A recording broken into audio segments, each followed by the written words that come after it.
Caroline, c'est dimanche aussi. D'être ici à l'église. Nous bénissons le Seigneur pour cela. Et mes remerciements vont à l'endroit de l'homme de Dieu avec sa charmante église. J'aimerais vraiment vous dire que vous avez un très bon pasteur.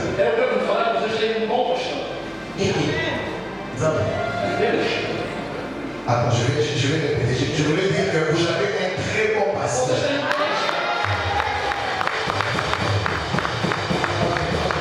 Je vais encore exagérer. Vous avez un pasteur extraordinaire.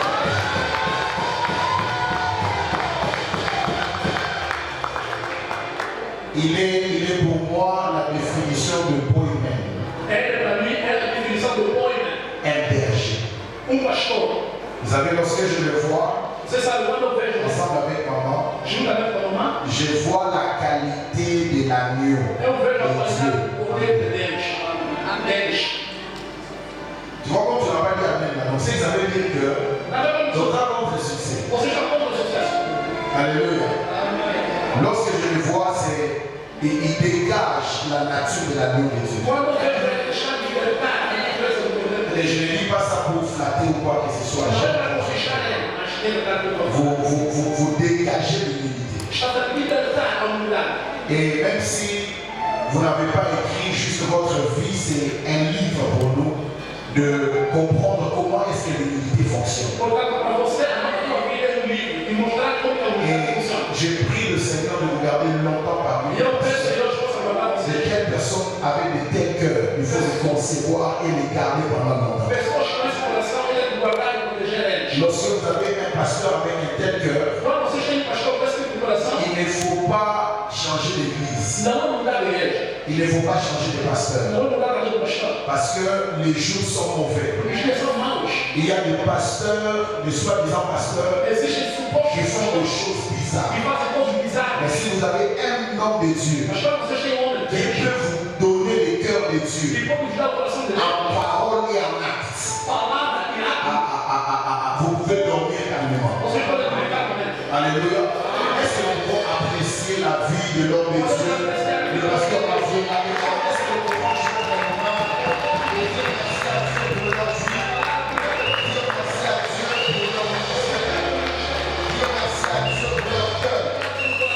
merci infiniment, papa, pour cette invitation. Lorsque papa m'avait contacté, j'étais vraiment ému. J'ai tremblé même. J'ai fait voir ma femme et dit, qu'est-ce qu'on doit faire? Et pourtant nous avons nous-mêmes aussi un programme. Mais on s'est dit non, comme c'est papa qui nous a appelés, nous sommes obligés de venir. Alléluia. Nous sommes obligés. Chez nous, lorsque papa parle, il choix. Donc on exécute. On lit, répète. C'est comme ça qu'on a grandi. J'ai devais seulement me prier. Alors merci à vous, papa. Merci à tous les hommes de Dieu qui travaillent avec papa pendant des années, depuis 2013. On était là, j'avais même oublié la prophétie que vous m'avez donnée. J'ai rebobiné, j'ai dit mon Dieu. Papa était parmi ceux-là qui ont prophétisé sur ma vie. Et il avait prophétisé dans la douceur. Et je me disais, ah, ça m'arrive vraiment. Alléluia. Mais j'ai béni le Seigneur pour cela.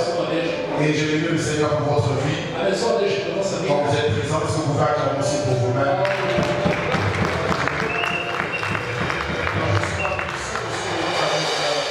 Mon assistant, le frère Alex, il est là. Et je peux aussi acclamer le Seigneur pour votre vie.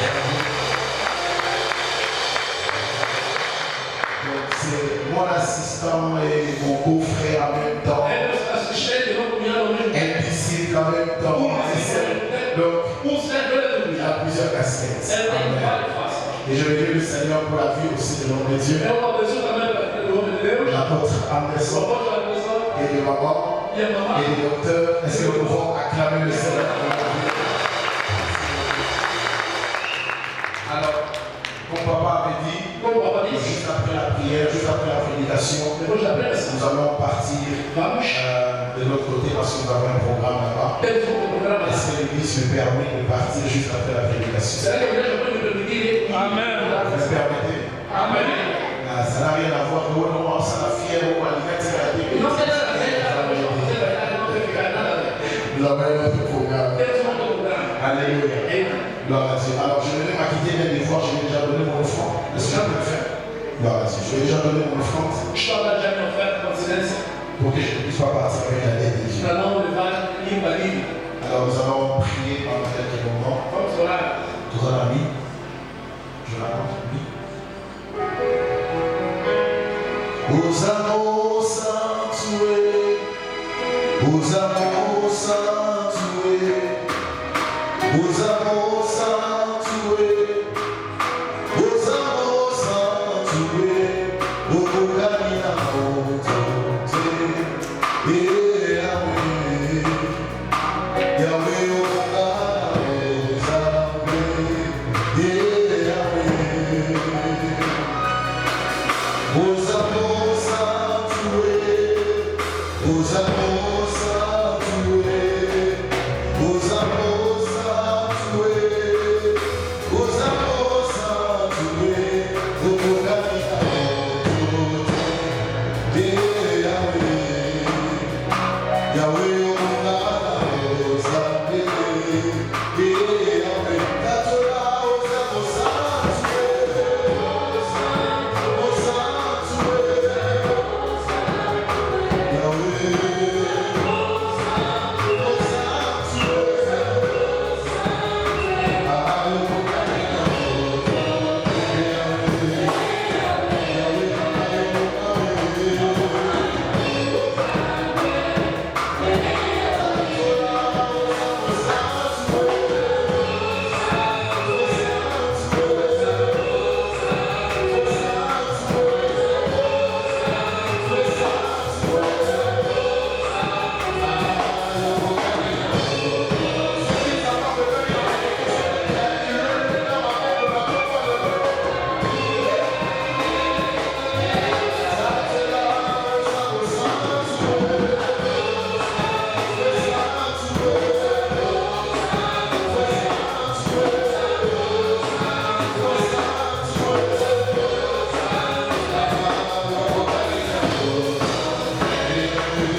Seigneur, nous nous attendons à toi ce matin.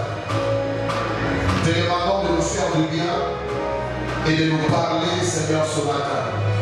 La Bible déclare qu'il envoie sa parole et la parole est guérie. Nous te demandons qu'au travers de ta parole, qu'un malade soit guéri, qu'une vie soit transformée, qu'une vie soit changée. Seigneur, nous voulons, Seigneur, que ce matin, que tu puisses, Seigneur, glorifier ton nom. Esprit de Dieu, tu sais combien je dépends de toi. Si tu ne parles pas, je ne pourrai pas parler. Seigneur, si tu fermes les robinets, je ne pourrai pas communiquer le message.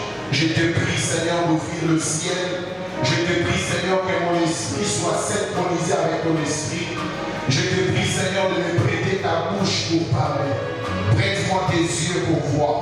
Prête-moi tes oreilles pour entendre. Prête-moi tes mains pour toucher. Prête-moi tes pieds pour marcher. Seigneur, fais-nous du bien ce matin. Viens, Seigneur, ouvre ta parole et bénis, Seigneur, cette église. Au nom de Jésus, nous t'avons ainsi prié et nous disons Amen. Alors, avant de s'asseoir, nous pouvons rester debout. Nous allons faire la lecture et puis nous pouvons l'asseoir. Je vous propose deux textes. Nous sommes dans les livres des Jean. Jean, le chapitre 4. Jean, le chapitre 4. Nous sommes en train de parler sur un grand thème qui est notamment l'annonce de l'évangile n'est pas un choix. Alléluia. Tu peux venir de le dire à ton voisin, l'annonce de l'évangile n'est pas un choix. Bon, ton voisin là n'était pas intéressant. Il essaie de changer de voisin.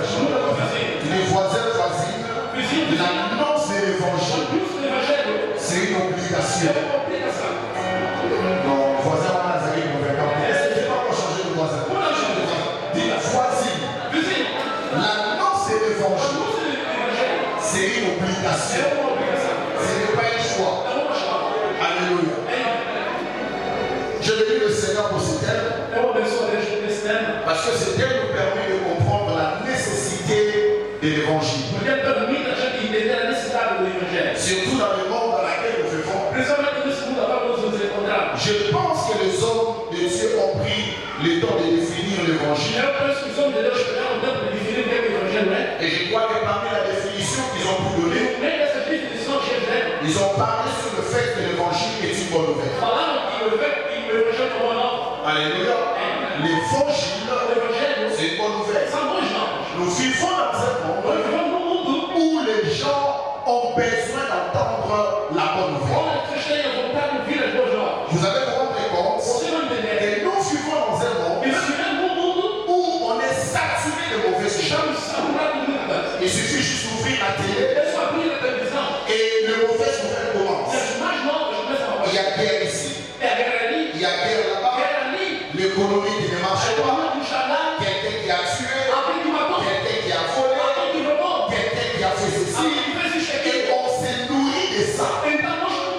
Chaque jour, à 19h, ou à 13h, nous sommes connectés à la télé, d'une manière ou d'une autre, pour écouter les informations, mais les informations qui propulsent de mauvaises nouvelles.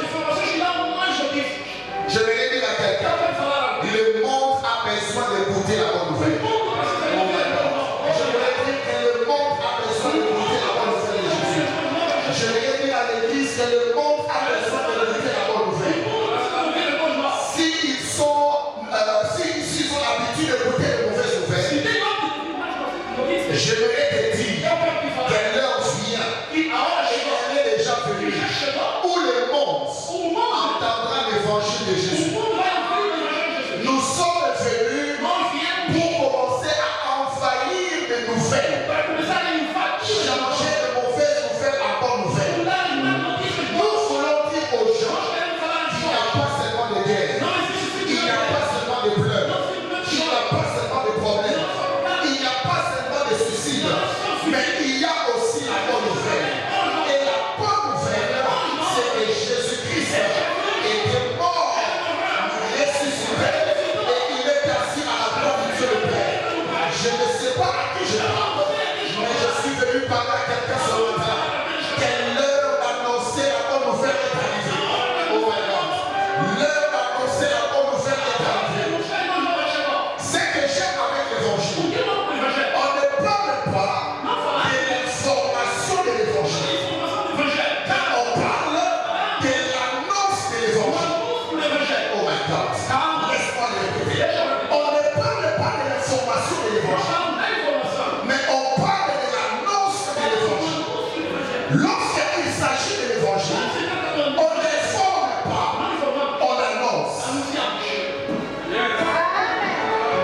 Lorsqu'il s'agit de l'évangile, on n'informe pas, mais on annonce. Parce qu'il y a la différence entre informer et annoncer. Dans l'information, vous pouvez répéter les informations que vous n'avez pas vécues. Mais dans l'annonce, tu ne peux pas annoncer une chose où toi-même tu n'étais pas témoin, où toi-même tu n'as pas vécu, où toi-même tu n'as pas expérimenté. Je vais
Dis à mon voisin cacache. Est-ce que vous n'avez jamais vu de telles personnes? Ça me pousse dans le travail. Ils sont là. Ils sont en train de parler eux-mêmes.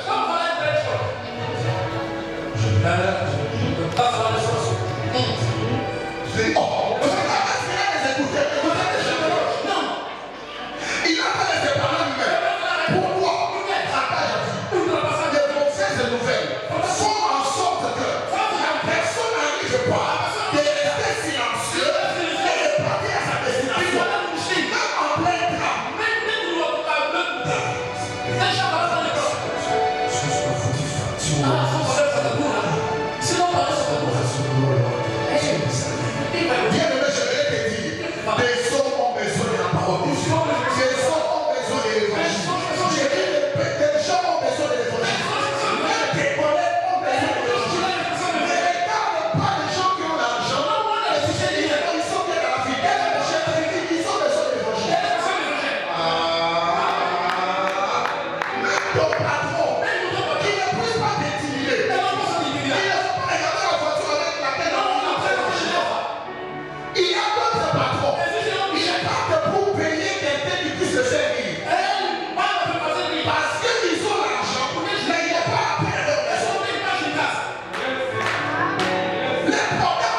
choquer la théologie de quelqu'un.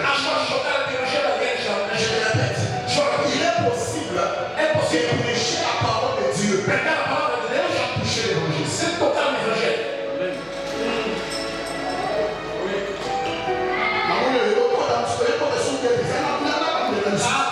Il est possible de toucher.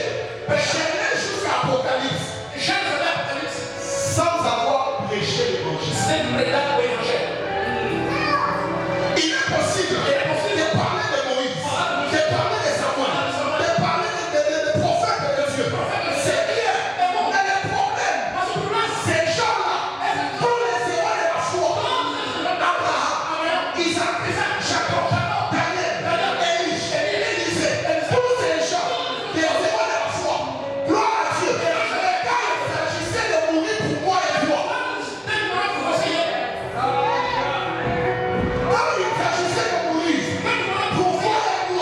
personne n'a pu.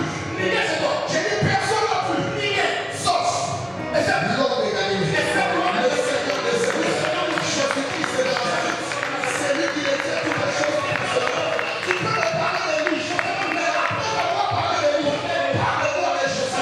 Après avoir parlé du prophète Samuel, parle-moi des prophètes. Parce que cette femme fait un petit. Seigneur, je vois maintenant. Tu es prophète.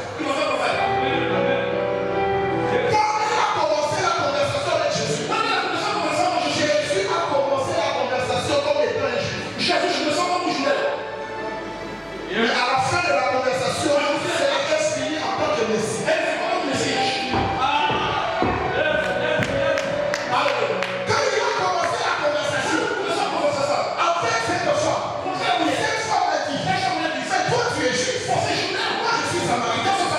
Est-ce que tu ne comprends pas les enjeux?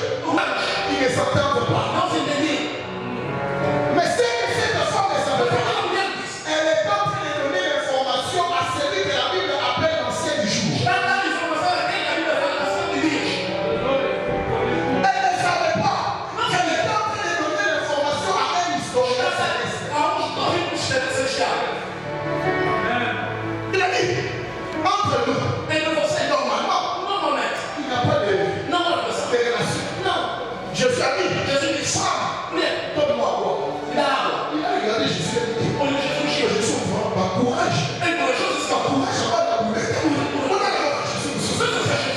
Ma courage à bas la boulette. Toi, tu me demandes de l'eau. Attendez-moi Jésus. Comment tu peux me poser cette question? Jésus a dit, si tu savais, la personne qui te demande de l'eau, normalement, ça pouvait être toi. Qui allait demander de l'eau. Il a dit, oh, Seigneur, mais attends. Comment tu peux me dire que tu vas me donner de l'eau? Mais je ne te vois pas avec un puits. Je ne te vois pas avec quelque chose. Tu vas puiser. Comment tu vas me donner cette eau? Jésus n'avait pas besoin de puiser de l'eau parce qu'il était lui-même l'eau de la fiche. Il était lui-même la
Après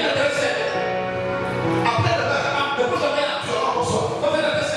Mais ce que j'aime avec la source qui est Jésus, lorsque tu viens pour puiser, il est capable de trancher ta soif. Je dis, il est capable de trancher ta soif. Non, je dis, il est capable de trancher ta soif. Je ne connais pas ta soif ce matin, mais je te présente la source intarissable. Jésus-Christ est le Nazareth. C'est lui qui est capable de trancher ta soif. Je lève dans mes doigts et je déclare que ta soif soit étanchée de nom de Jésus. Pendant ces 21 jours, que ta soif soit étanchée de nom de Jésus. Non, non, non, est-ce que tu peux me donner les mots avec ce matin?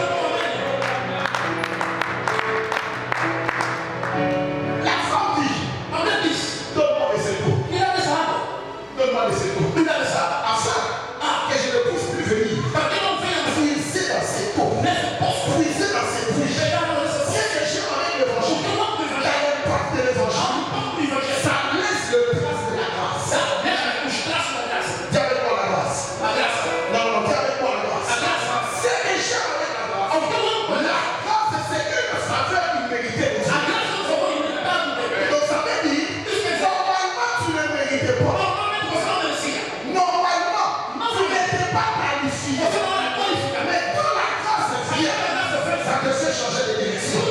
J'ai pris Dieu pendant ces 21 jours, à cause de l'évangile de Jésus, que ta direction puisse changer. Non, non, que la direction de ta vie puisse changer. Que la direction de ta famille puisse changer. Que la direction de ton travail puisse changer. Mon Dieu, je parle à qui se m'attache. Je dis que la direction de ta vie puisse changer. Que tu ne puisses plus regarder les hommes, mais que tu puisses regarder les yeux des hommes. Jésus-Christ est là. La Bible dit, Jésus a dit, va, appelle-moi ton mari. Il dit Jésus. En réalité, je n'ai pas de mari. Jésus a dit, en cela tu as livré. Parce que tu as eu 5 maris. Et là, le mari avec qui tu as ce n'est pas aussi ton mari. La femme a regardé. On a mis sérieux. Dis-moi, oui, c'est ça. Je t'ai dit, l'homme avec qui tu es n'est pas ton mari. Il a dit, tu as eu déjà 5 hommes. 5 maris. Elle a changé de mari. Pourquoi? Parce que cette femme, elle était à la recherche de quelque chose pour remplir sa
puisse changer. Jacob en Israël. Parce que Israël doit mourir. Afin que non, Jacob doit mourir. Afin que Israël puisse vivre. Tu ne peux pas entrer dans les promesses que Dieu t'a données aussi longtemps que ton cœur n'est pas chaud. Parce que si Dieu te laisse comme ça, d'entrer dans les promesses de Dieu, toi-même tu seras le premier tueur de promesses de Dieu.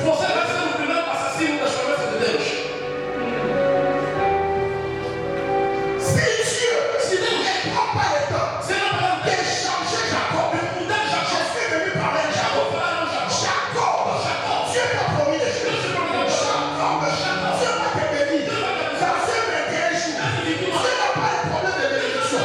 Mais les problèmes qu'il a, c'est de ton cœur. C'est le problème de ton cœur. C'est le problème de ton comportement. C'est le problème de ton comportement. Problème à yo. Problème à ton comportement. Problème à yo. C'est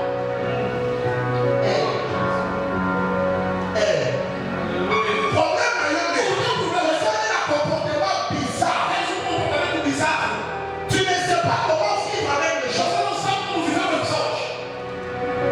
Parce que oui, que ça va être au sein de la Dieu, il a le savoir-vivre. Il a été au sein de la mais comment ça se fait? Le Dieu en qui tu as cru, lui sait s'asseoir avec les gens. Il sait vivre avec les gens. Mais toi qui as reçu, tu ne sais pas comment vivre avec les gens.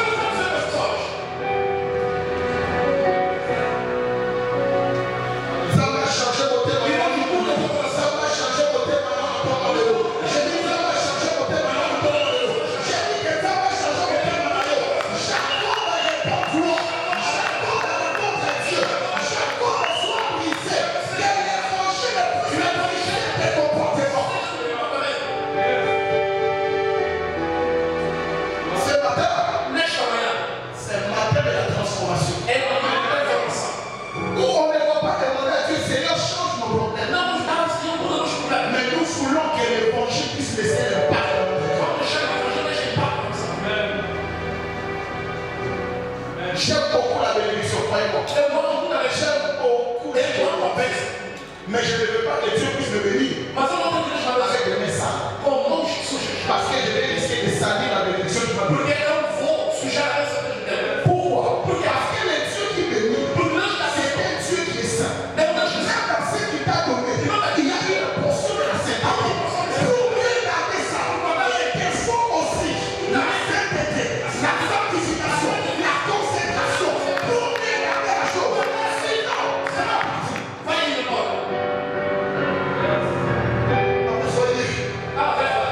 Le Seigneur a donné. Le Seigneur a réduit. Il va te prendre si tu ne changes pas.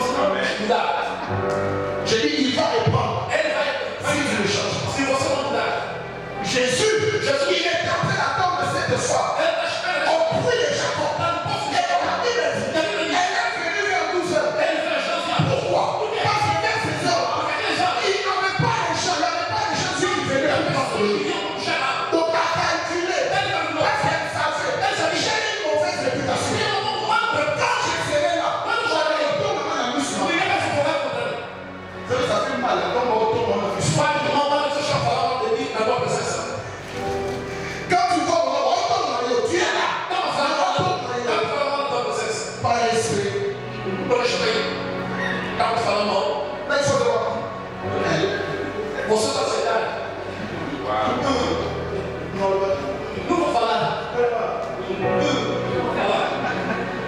Maintenant, pour éviter ça, la force est dit, je vais attendre 12 heures. Parce que 12 heures, il n'y a personne pour aller. Mais c'est qu'elle ne savait pas. Elle avait rendez-vous avec Jésus. Elle avait rendez-vous avec le dirigeant de l'éducation. Elle avait rendez-vous avec les dieux de gloire. C'est à toi si tu ne sais pas. Tu as rendez-vous aujourd'hui. Tu vas changer de raison. La Bible dit, va, appelle ton mari. Je vais te demander. Et la personne avec qui tu es, c'est le 6e mari. Mais moi, je le présente officiellement comme étant le 7e mari.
Quand il a parlé avec Jésus,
l'orientation de ta prière. Change l'orientation de ta prière. Le problème, c'est pas Dieu. Le problème est que